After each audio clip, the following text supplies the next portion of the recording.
A woman has sued Chris Brown, his friend Lowell Grissom Jr. a.k.a. young Low, and a number of women after she was allegedly held down and raped at a party at the singer's home in February of 2017. The woman goes by Jane Doe in her lawsuit filed May 9, which HollywoodLife.com has obtained, and claims that she and her then roommate met Grissom at One Oak Club in La on February 23, 2017. In the complaint she alleges that he invited her to an after-party with Brown at a recording studio, and the women headed to the address he provided. From there, things allegedly took a sinister turn, according to the woman's account, with the ladies' cell phones being confiscated before they were supposedly lured back to Brown's Encino mansion in order to get their phones back. Once at the house, the plaintiff says she became really uncomfortable, claiming that everyone, including a large number of women, were drinking and doing drugs and that there were numerous guns visible. She claims Brown was wasted and that she desperately wanted to leave, but that the gates to his mansion were locked with a security code. She alleges that Brown was providing guests with what she believed to be Molly, as well as marijuana.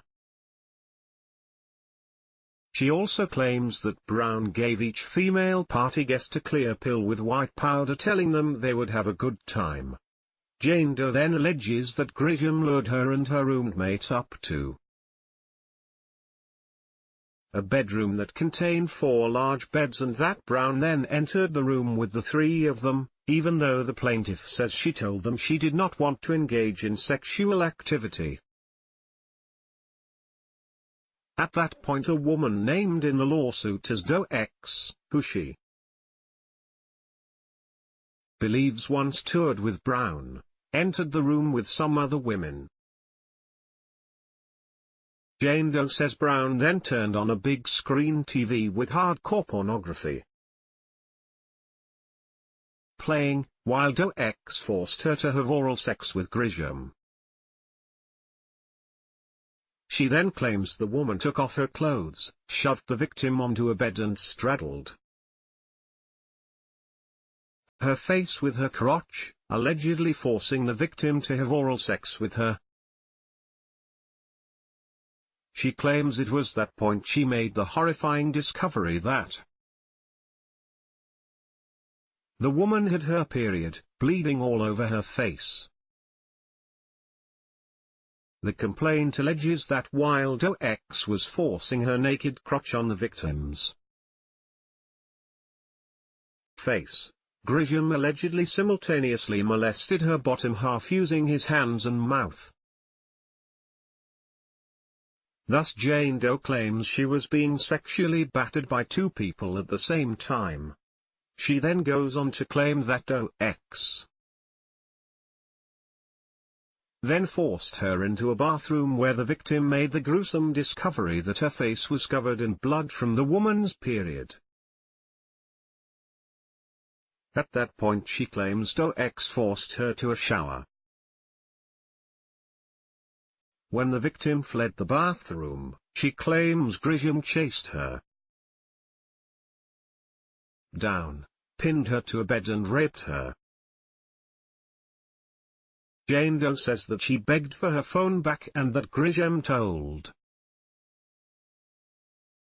her to head to a laundry room where he would return it. She called for a rideshare to come pick her up, but that while she was waiting for the car, Grissom allegedly shoved her up against a washing machine and forcibly raped her yet again. She says that after he was done, he finally let her go. and opened the gate to Brown's house, allowing her to leave.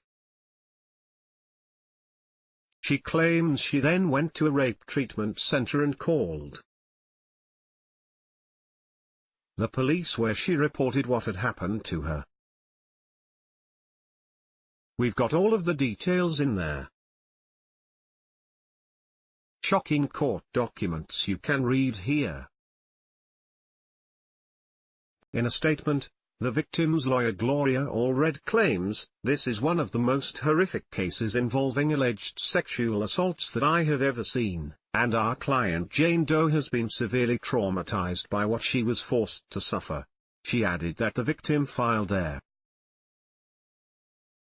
suit not only because she wants justice for herself, but she also wants to warn other young women about the potential danger if they have their phones taken away and if they go to Chris Brown's house. The victim is seeking general and punitive damages in her lawsuit. We've reached out to Brown's legal team to see if they have a response to these claims. Chris Brown's attorney Mark Geragos responded to the lawsuit, telling TMZ, "I say that if any of that were true, it would have been criminally investigated.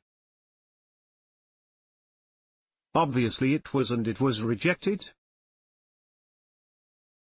I guess the fact that they made a demand for $17 million and I told them to go £" explains why they did the press conference today. Chris didn't do anything. They know Chris didn't do anything, and, other than using his name, so they could have a press conference. I don't understand why he's dragged into anything.